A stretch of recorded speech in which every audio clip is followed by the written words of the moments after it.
Thanks for joining us here on 9 News Watch. I'm Chris Bianchi, and in just a couple of moments we're going to have a news conference from the Colorado Department of Transportation. This will be regarding the I-70 reopening, which is currently anticipated for tomorrow. Now, according to CDOT, that is currently on track still. There's been some repaving and mostly a lot of removal of mud from the flood-prone stretch of highway there at Glenwood Canyon. Now, if you're unfamiliar with the story, about 3 hours west of Denver and about, say, a little less than an hour west of Vail, I-70 is closed at Glenwood Canyon. That's thanks to a series of mudslides due to the nearby Grizzly Creek burn scar. That was a wildfire that took place a little less than a year ago. And when you've got mudslides, they're very, very prone to having, or when you've got, I should say, burn scars, they're very prone to having mudslides, and that is exactly what we saw last year there. And unfortunately, now that means we're getting all these mudslides on I-70. We've had nonstop closures going back to late June, but we have had a prolonged one there at I-70 in Glenwood Canyon going back over the course of the last 13, 14 days or so, going back to the beginning of the month. Now, the highway is expected to reopen. This has been a very, very big impact across the state of Colorado. It's really cut down east-west travel across the state with a 3+ hour detour that goes north through Steamboat Springs. But, as I mentioned, finally perhaps a little bit of good news. And again, we're anticipating some good news here from CDOT in just a couple of moments' time, as they're expected to reopen the highway, but it's not going to be a full reopening. It's going to be one lane in either direction, eastbound and westbound there at Glenwood Canyon, and max speeds will be probably in the 35 to 40 mile an hour range, but that is certainly a big improvement considering what we've seen over the last little while with, again, these east-west crossings there been very difficult over the last little while. So I'm going to send things out to CDOT for an update on the Glenwood Canyon reopening, which is anticipated for tomorrow.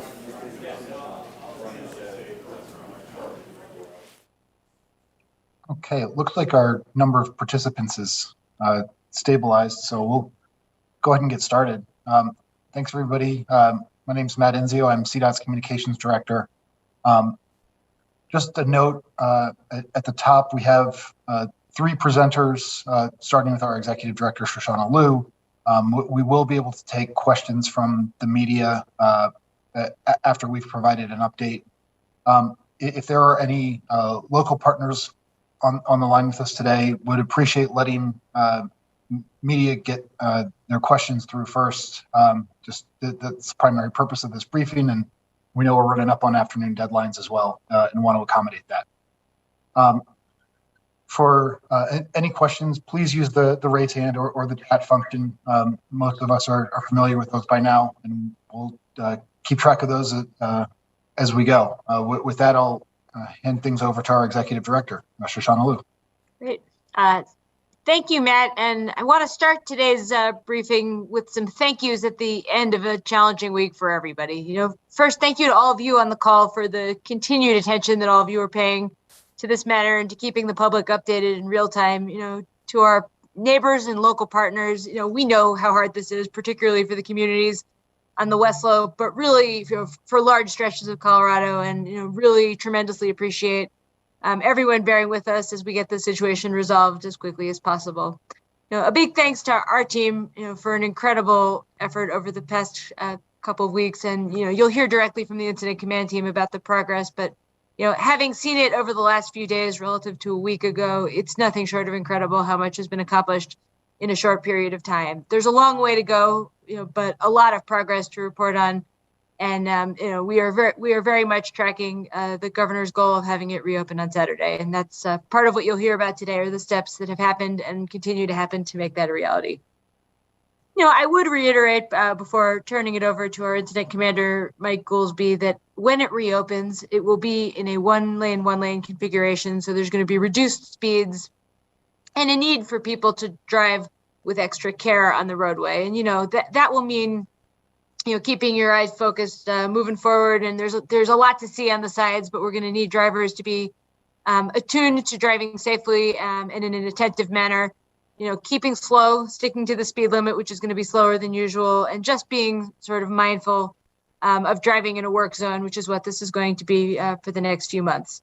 Again, we are on track for the reopening to occur on the timeline we talked about the other day, which is Saturday, and working aggressively towards the timeline of Thanksgiving for the completion of the permanent repairs. And again, you'll hear more about where we are in the process of selecting partners to help build that project shortly.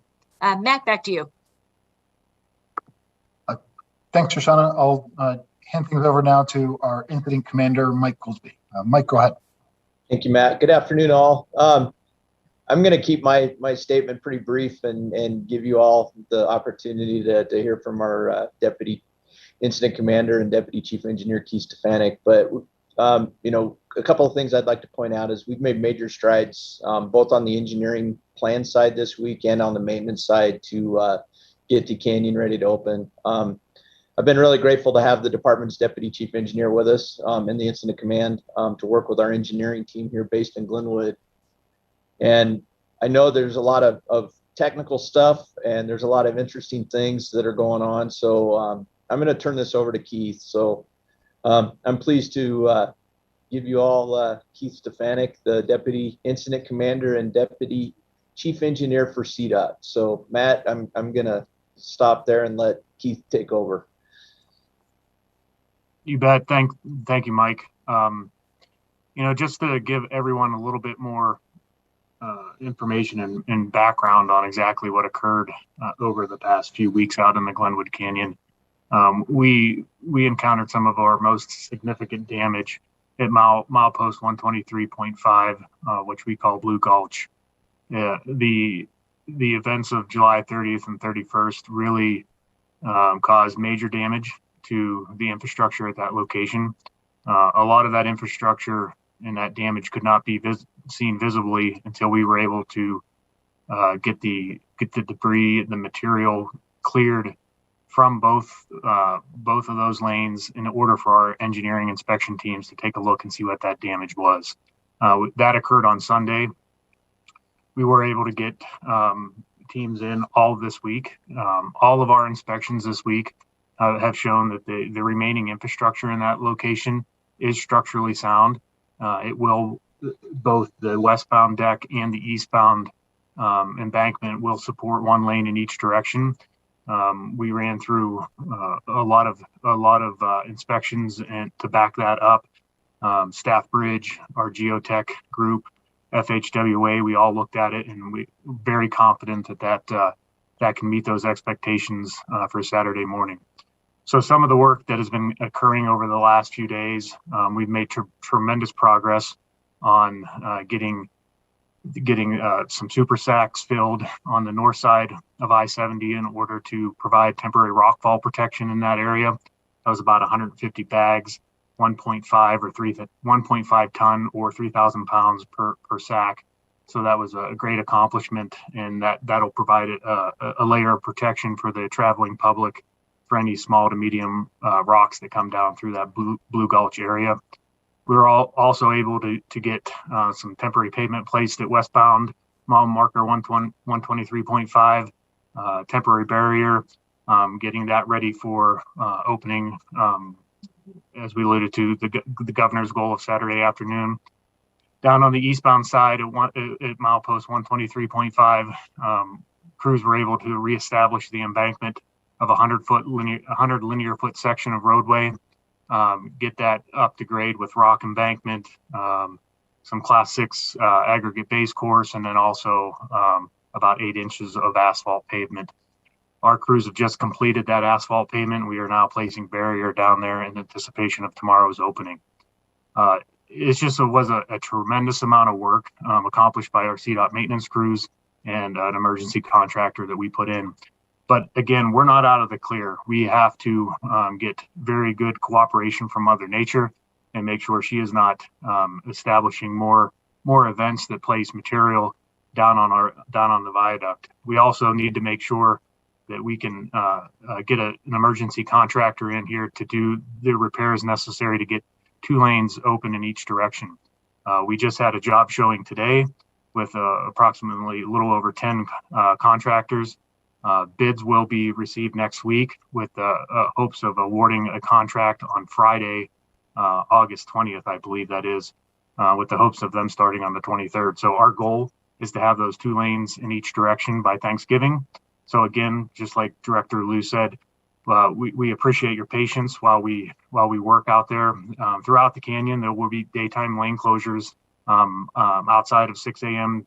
to 8 a.m. in order for our crews to continue removing some of the material from behind the barrier and providing a lot more cleaning efforts along that corridor.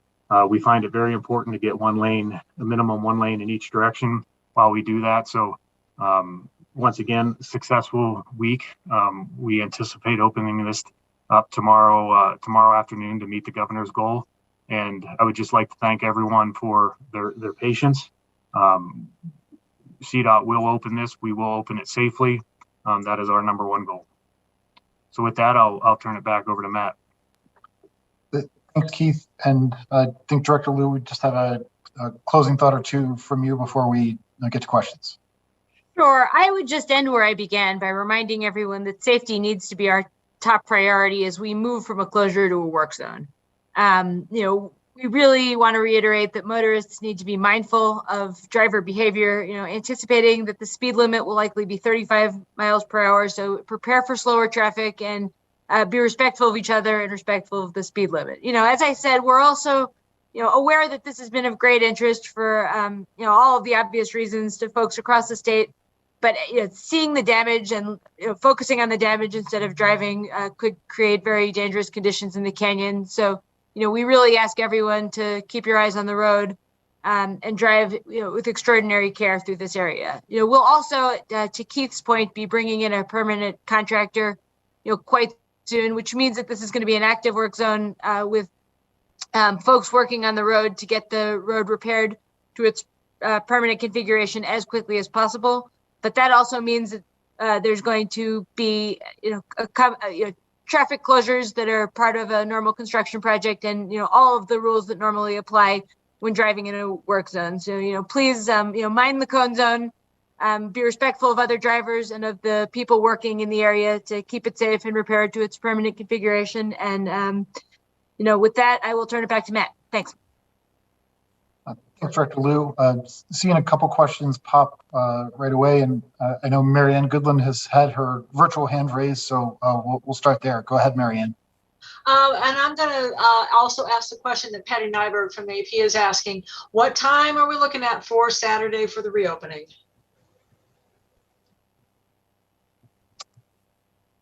Did you hear that? Yes. So we are committed to, weather permitting, of course, having it opened by or before the afternoon timeline that we talked about the other day. We're hoping to beat the timeline, but we are still working on setting up all of the traffic configurations. So we'll probably be a little ways yet until we have a specific ETA, but no later than tomorrow afternoon.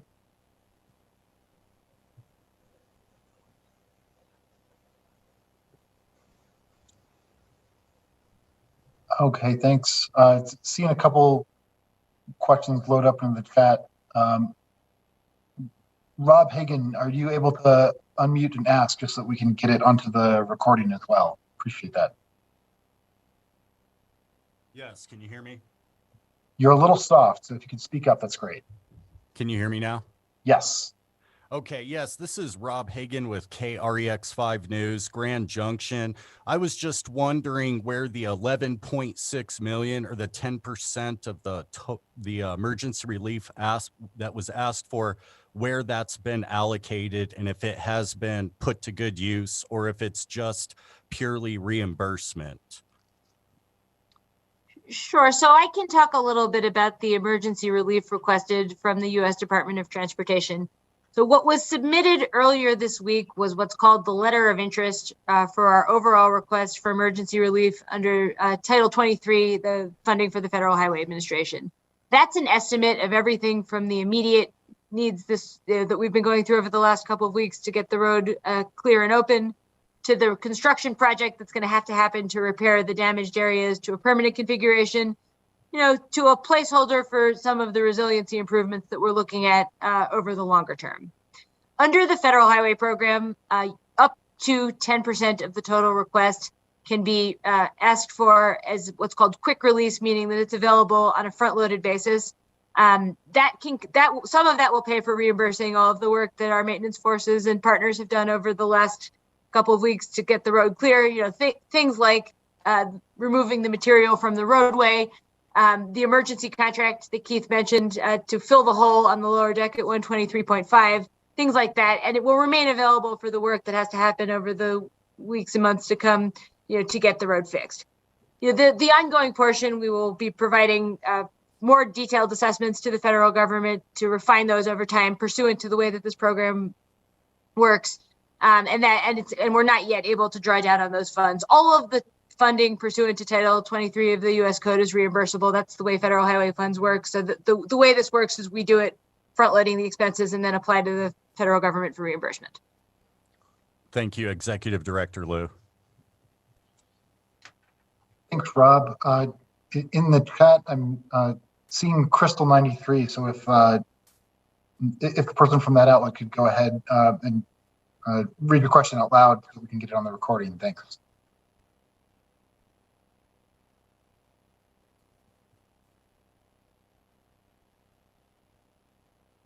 And if they're not there, I'll go ahead and handle asking what has been done to mitigate future mudslides and rockfall.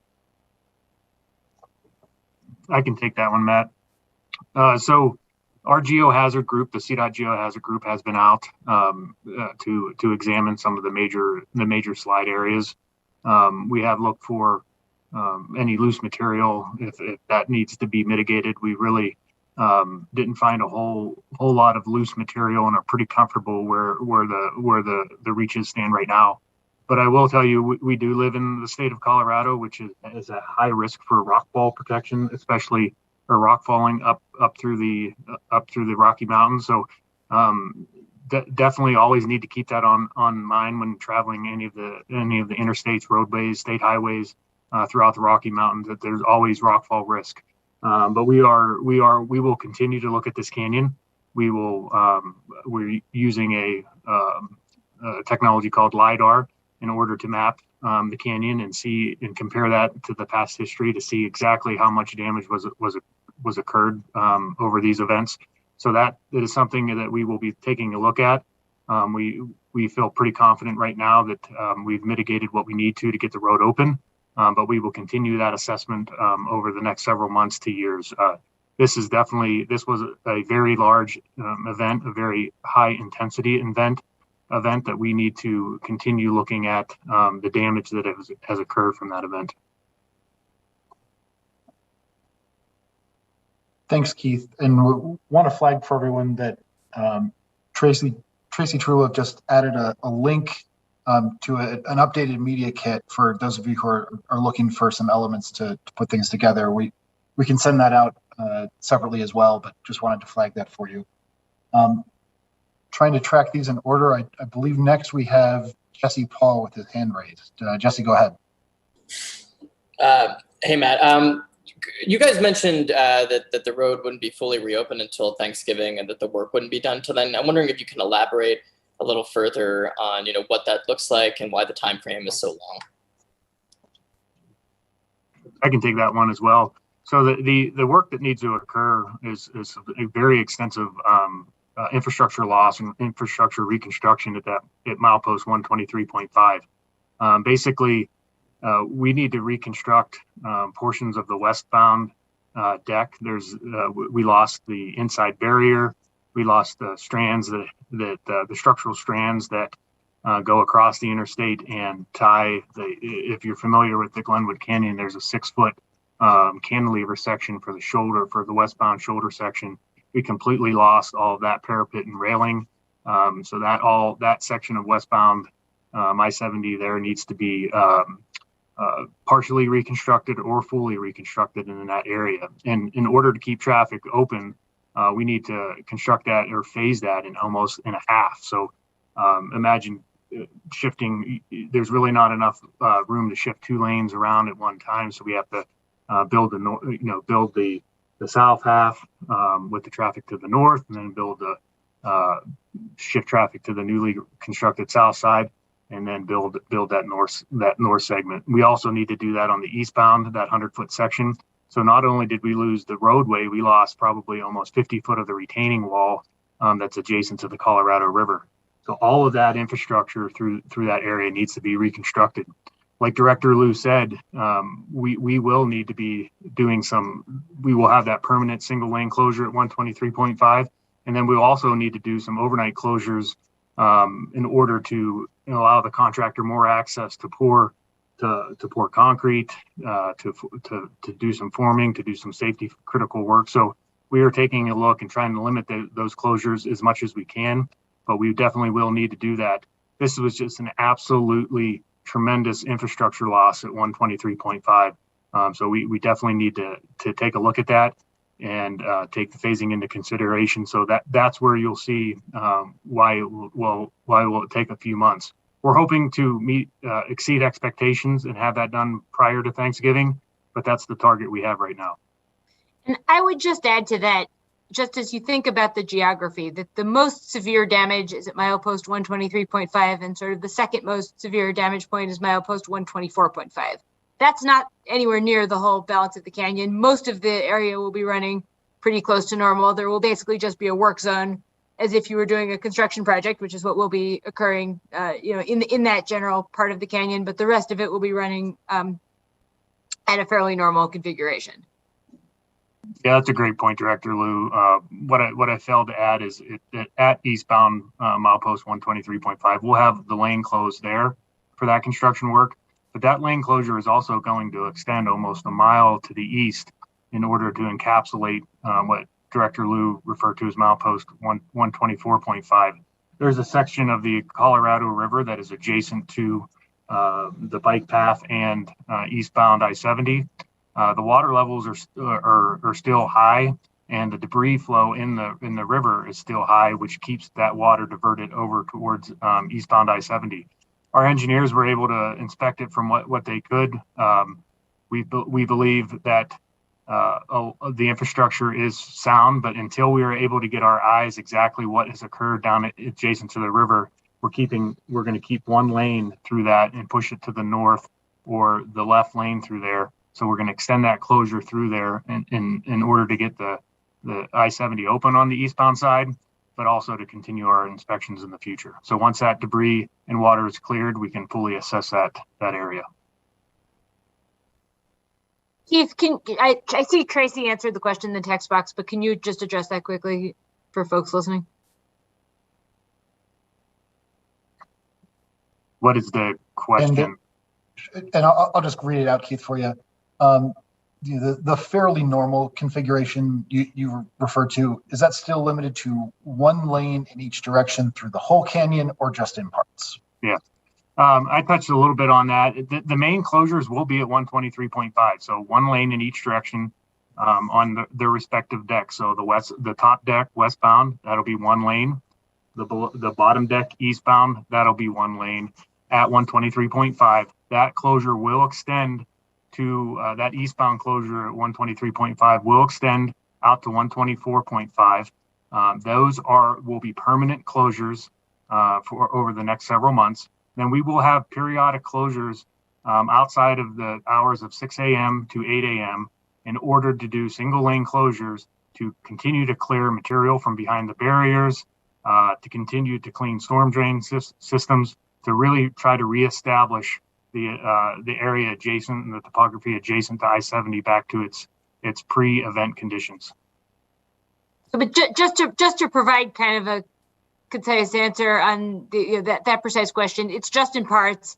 It's basically this roughly 1 mile stretch. There may be periods where we have to do some mitigation in other parts of the canyon, but by and large, you're going to have like a 1 mile work zone in the canyon, roughly. Correct.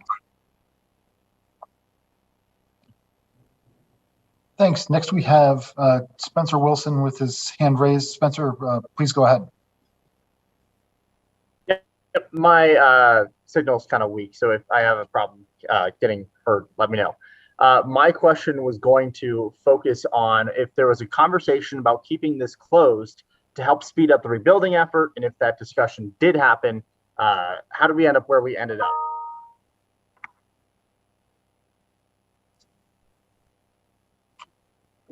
I think Director Liu, do you want to take that, or would you like me to answer? Go for it. Yeah. I would say, Spencer, that conversation did not occur. If we were to keep, we would be looking at weeks, maybe even into the month, to keep this fully closed in order to rebuild this. We find it in the best decision, in the best interest, to keep to get one lane minimum open through the canyon to return the commerce and the vehicles to through there. We have understood the impacts of this detour route. We fully believe that if traffic does back up, say 20 to 30 minutes with that single lane closure at certain times during the day, that is a lot better than going the alternative routes around this. So it's kind of looking at both situations and trying to understand. So we really feel confident that this is the best decision to alternate lanes in order to rebuild this infrastructure within the canyon. Thank you.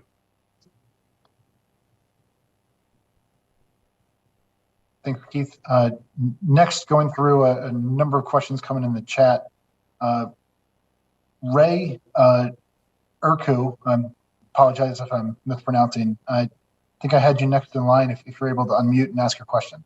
Absolutely. No, you got it right on the dot. Thank you so much. Ray Erkey with the Glenwood Springs Post-Independent. Sort of the piggyback off the last question there. It seems as though some GPS systems are a little bit inaccurate in sending some motorists on wild goose chases. Just recently, we had a commercial passenger bus that got stuck in the flat tops that needed to be rescued. Do you guys have any advice to motorists who think they can use GPS to circumvent some of the closures, or excuse me, the one lane situation in Glenwood Canyon? What is your advice to them, to those people who do like using GPS, and sometimes those GPS systems can be inaccurate? I can take that one. It's a fantastic question, and GPS is an incredible tool that is invaluable for drivers, particularly when you don't know the area well. But it doesn't replace common sense in terms of picking a route, particularly when driving through the mountains. I would say that drivers should be very careful about any route that doesn't sort of look like a major highway that routes you over mountain passes and otherwise. Always check CoTrip for information on the status of the state highways. But I think for those secondary routes, really make sure that you understand where the GPS is sending you if you're going to follow a route that doesn't follow intuitive logic in terms of the obvious major roads. Some of the apps will tell you if a route is unpaved, not all of them. If it says that, it usually means it. So really, I think particularly for folks who are driving in terrain that they're not familiar with, be very, very careful to make sure that you're truly prepared for the places where GPS is taking you. Thank you so much. Thanks, Ray. Next on the list I'm tracking, I've got KDVR, if you can go ahead and unmute.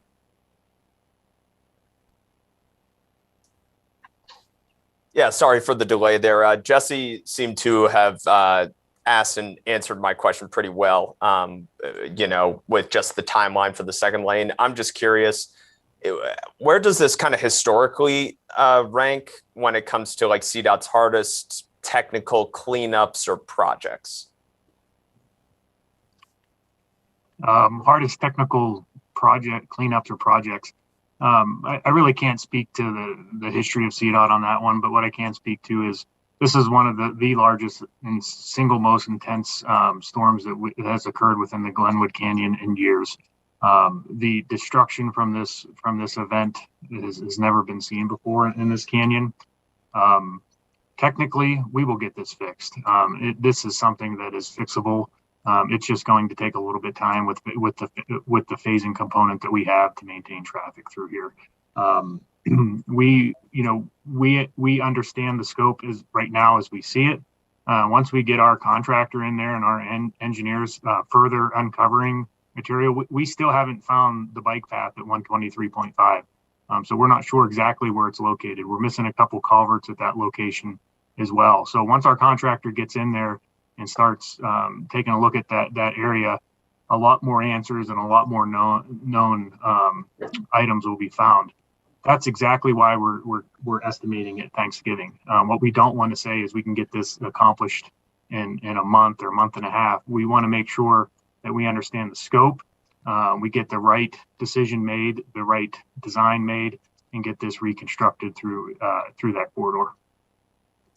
Thank you.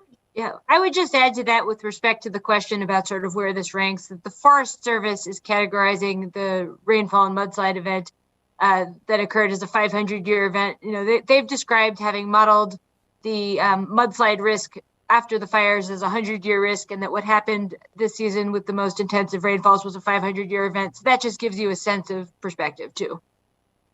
And if I may quickly just address the question that I see in the chat box, confirming that it will be a normal 4-lane configuration other than the work zone, yes. Thanks, Director Liu. And I'll just quickly pause if Aspen Public Radio has a follow-up there, because I know we've had a little back and forth.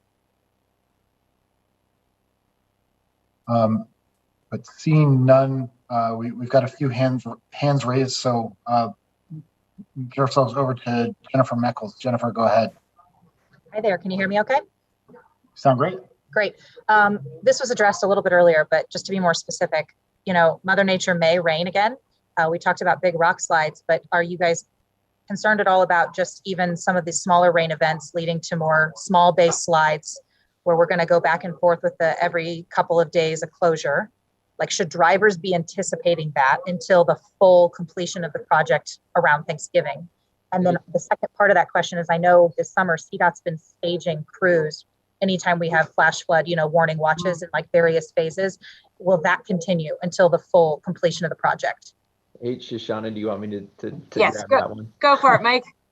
Jennifer, really, to be honest with you, nothing's going to change from the protocols that we had set forth with the watches and the warnings. One of the things that we've been discussing with our CSP partners and others is to take a look at that and make sure that that's still accurate, working with the National Weather Service and the things that we're doing. But those protocols will still be in place. Our folks will still be on standby. If it does go into a watch or a warning, we will still follow those same protocols.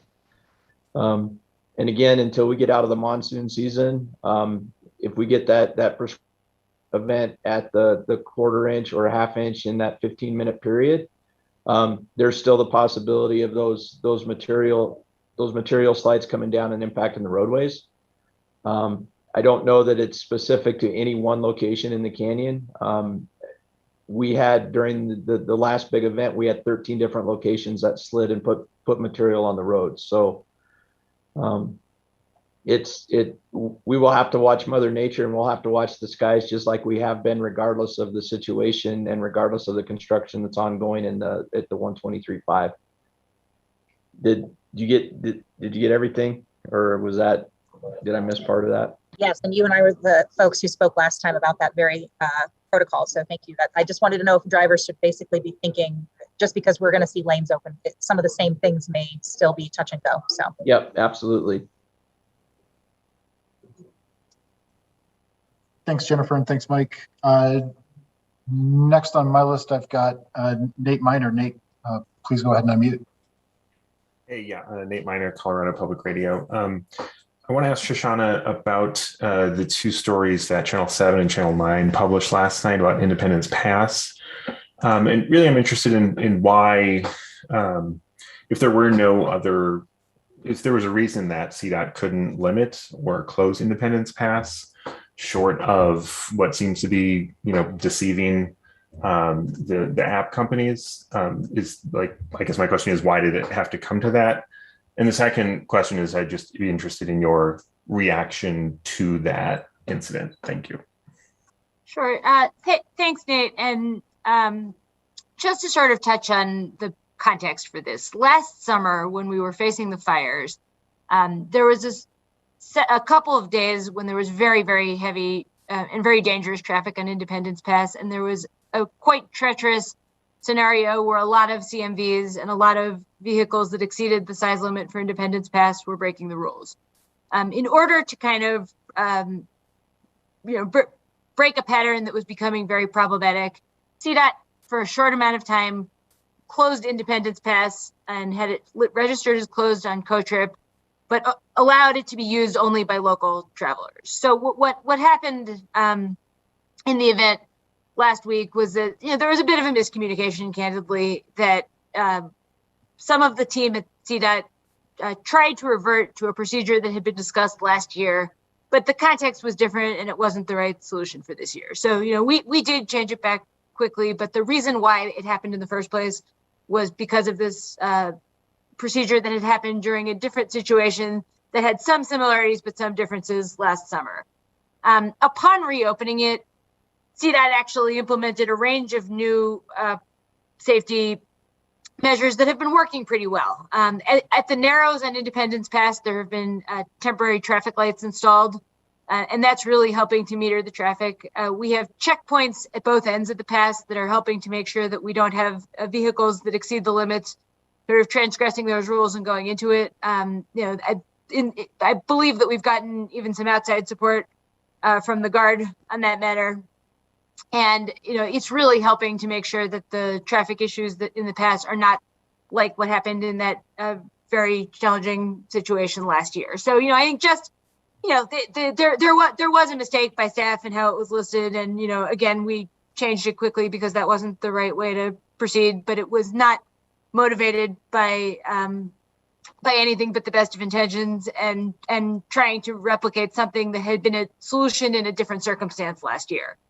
I think in terms of the choice to keep it open, our posture in this event is that every road that is a, important alternate route for the kinds of traffic for which it's appropriate should be kept open, right? We made a very hard choice to suspend traffic on US 50 in order to make that available. It's going to result in delaying the completion of that project. So it wasn't something we wanted to do, but we believe that given the, very significant inconvenience of this closure, we just have to do everything we can to keep the other routes available to travelers.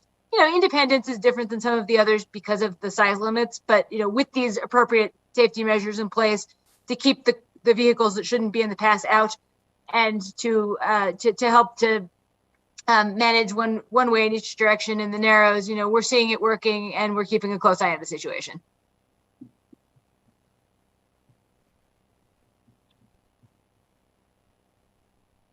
Thanks, Nate. Keeping it in order, I've got Jason Luber next on my list if you want to unmute. Go ahead, Jason. Hi, Matt. Thanks. And hi, Shoshana. Will there be any discipline following up on the same report that we did yesterday? Is there going to be any discipline or changes with the procedure going forward? And do you feel that it's fully acceptable to manipulate the GPS companies and apps in this way going forward? Is this something that will maybe be a part of procedure going forward with CDOT? So I can take that. Like what I just answered was our posture on what we're doing right now, right? It's open, it's listed on CoTrip as open, and CDOT's position is that if it's actually open, unless there's a need for it to be closed right now, it's open. The issue with the apps is a more complicated one. I mean, there's not an easy way. The conversation we were all having earlier about apps sending people over roads that they shouldn't be on is an issue that's complicated, not just for Colorado, but for a lot of states that have difficult mountain terrain.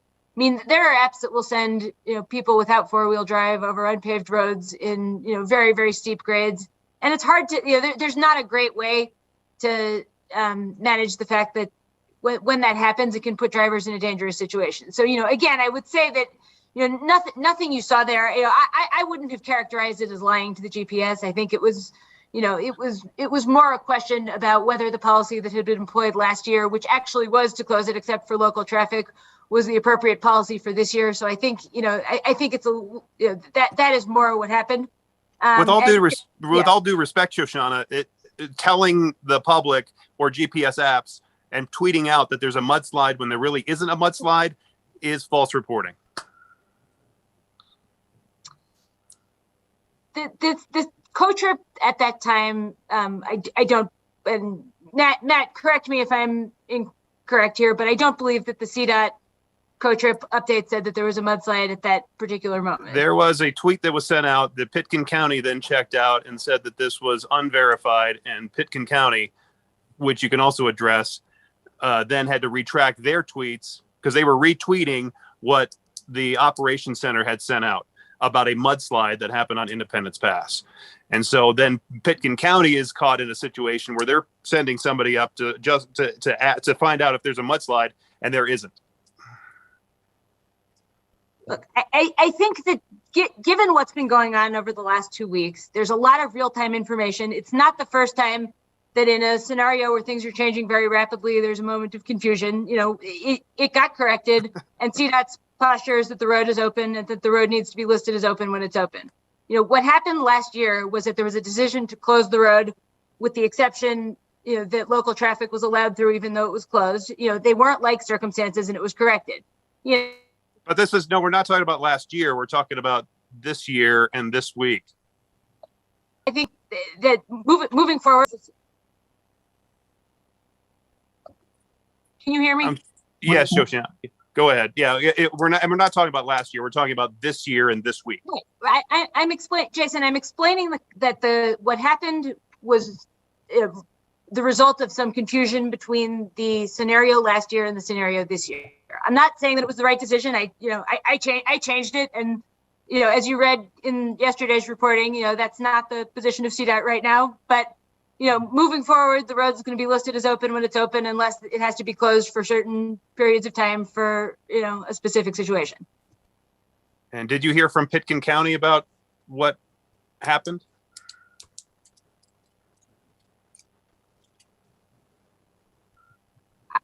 I'm looking around. I don't know that we tracked that, but I'm checking our other presenters as well.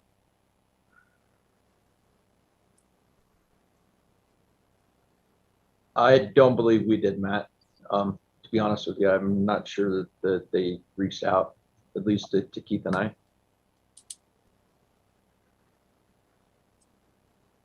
Okay. Next on the list I'm tracking is Patty Nieberg. Hope I got that last name right. If you could go ahead and unmute and read the recording, can grab your question as well. Sure. Yeah, Nyberg. I'm with the AP. Keith mentioned that that inspection showed that the structures were structurally sound. So can you just clarify which parts you were saying are considered structurally sound as of now? Yeah, the inspections that were completed were all at milepost 123.5. They were visual inspections confirmed by the as-built drawings and the information, the historical information that CDOT has. So when we take a look at that, we have zero concern of the stability of milepost 123.5 or at 124 point, I think it's eastbound 124.5. The rest of the roadway really suffered from a lot of material within the road. So that was where we had to clear a lot of the material out, haul it out to the various locations. But from an infrastructure perspective, it was really two main locations that we were concerned. And then our engineers, our inspectors were all able to confirm that we're good to go for Saturday.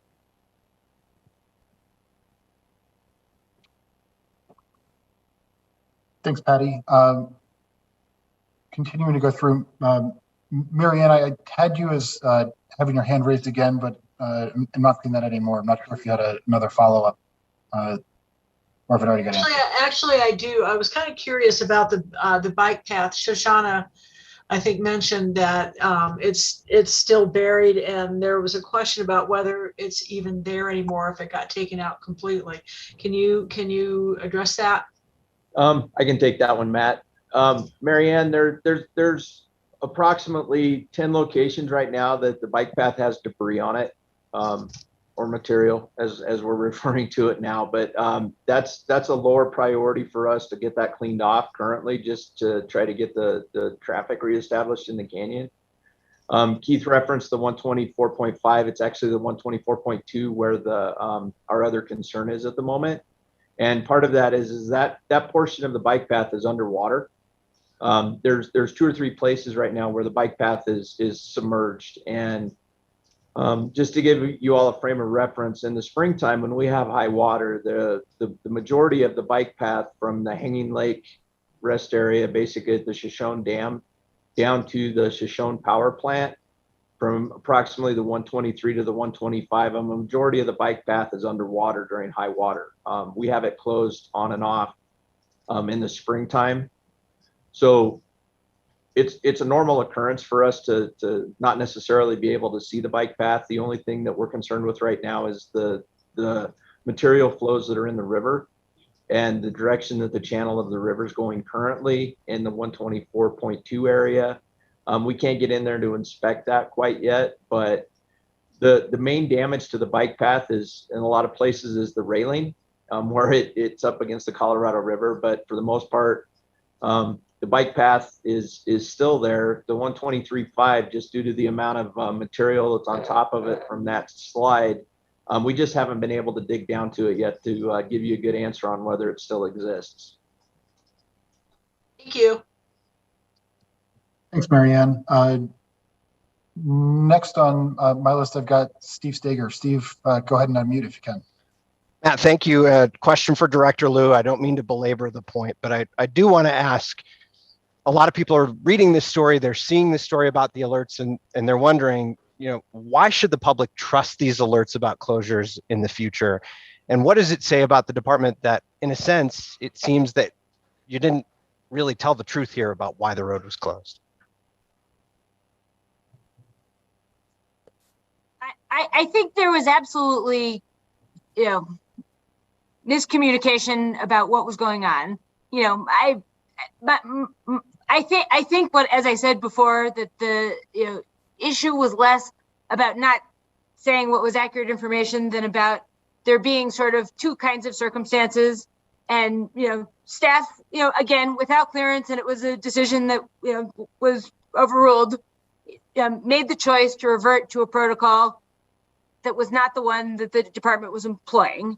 There was a protocol that had been employed last year that was sort of the situation. I think, and it was, again, it wasn't me who made the decision, thought was analogous, but that to me is different than something being malintentioned. Again, that wasn't the right decision. They made a mistake. They apologized for it, and in rapid moving situations, mistakes happen. But I don't think that it was the kind of thing that's sort of systemically representative of anything broader. I mean, the reality is that roads open and close a lot during emergency situations. Think about snow season and how often a pass or a road will quickly open and close. Occasionally there's even a mistake about what was initially precipitating it, because sometimes there's actually confusion about it at the moment. I mean, that happens in emergency situations, and it has happened before. And, I don't think it means that there's, a kind of broader issue of public trust with, the apps. I think that there, again, the staff who were involved in that said that they made a mistake. They moved on. It was corrected quickly. And, I think what we're doing here is explaining, what was going on in the background, and that the intent was only about keeping people safe in a difficult situation. And can I just ask one follow-up? You talk about the past protocol. Was the past protocol directly to say that there's a natural disaster when there's just a traffic jam, or what was the past protocol? I can't speak to exactly how that comment made it onto the the servers. Again, it wasn't something that was clear by any of us. What the past protocol had to do with Independence Pass specifically, and sort of asserting that the pass was closed with the exception that it was open to local traffic. That's all I'm drawing the analogy to. And I can't speak for the content behind that one comment. Thank you, Director. Appreciate it. Thanks, Steve. Couple questions remaining in the chat. Carla, if you're able to unmute, Carla Distal.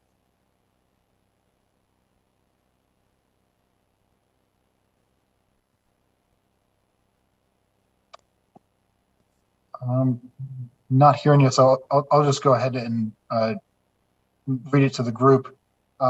Is there a projection as to when construction and associated closures will resume on the Highway 50 Little Blue Canyon project? I could take that one. We're not giving an opening date at this time because the assumption is that it will be closed until we're confident that 70 is stable and that there's not going to be a redundancy in closures to the traveling public that will make travel more difficult than necessary. At this point, the Little Blue Canyon project is going to bleed over to another season. And that actually gives us some more flexibility about making the choice to open it. I think that there's also a lot of concerns that we're always concerned about harvest season in particular and the needs of ag producers. So, the idea for this season is that, once it's closed, we're going to be in very close contact, particularly with the ag producers, about picking a date to reopen it that doesn't impair their operations.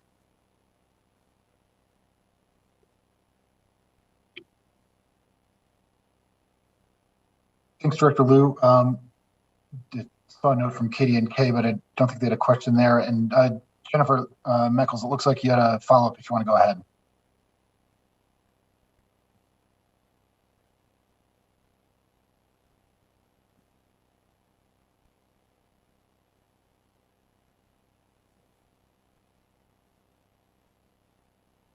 Oh, I'll again just read it out the chat. Jennifer was asking if we have a cost breakdown of the cleanup so far, as well as the estimated cost to finish the rest of the rebuild. I'm so sorry, I stepped away from my computer for a minute, but you have read my question verbatim as I would have asked it. Thank you. Thanks, Jennifer. Mike, why don't you touch a little bit on any of the maintenance costs, and I can touch base a little bit on the engineering stuff. Yeah, absolutely. So Jennifer, currently we've been tracking since back on June 26th when we first started getting all of these events that occurred. Right now, we haven't ran costs in the last week just due to the fact that everybody's busy trying to get the road open. But our estimated cost just from our maintenance staff and the support from the other regions when we've been bringing support from around the state to help us get this road open. The last actual report that I saw was pulled. We're upwards of $1 million right now, and that's a loose number just due to the fact that not everybody's got all of their stuff in for the last week and a half. So as that progresses, I foresee that number increasing. I don't know how much yet, but I know it'll increase from that number. So, and then I'm going to let Keith talk to the engineering stuff. Yeah, Jennifer, I would say the best estimates that we have right now are included in the letter that our chief engineer, Steve Harrelson, sent off to the FHWA administrator, John Cater. So that had a pretty good breakdown of how it added up to the 116 million. We're confident that those, there were certain placeholder numbers in those estimates. The ones that are tied directly to infrastructure, we still feel confident in those estimates. I don't want to get into any particulars right now as we are open to bid on some of the repairs. So I want to get through that process before I comment specifically on some numbers. But in the general realm of things, we're fairly accurate with our estimates.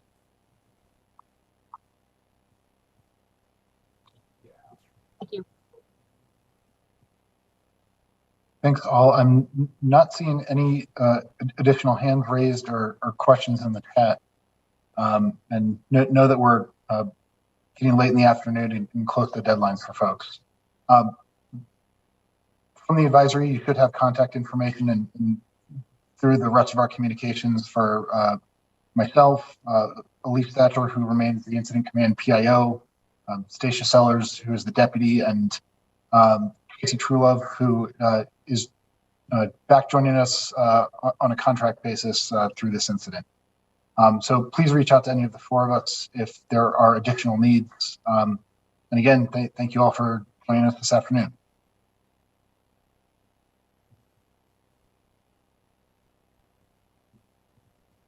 Okay, bye.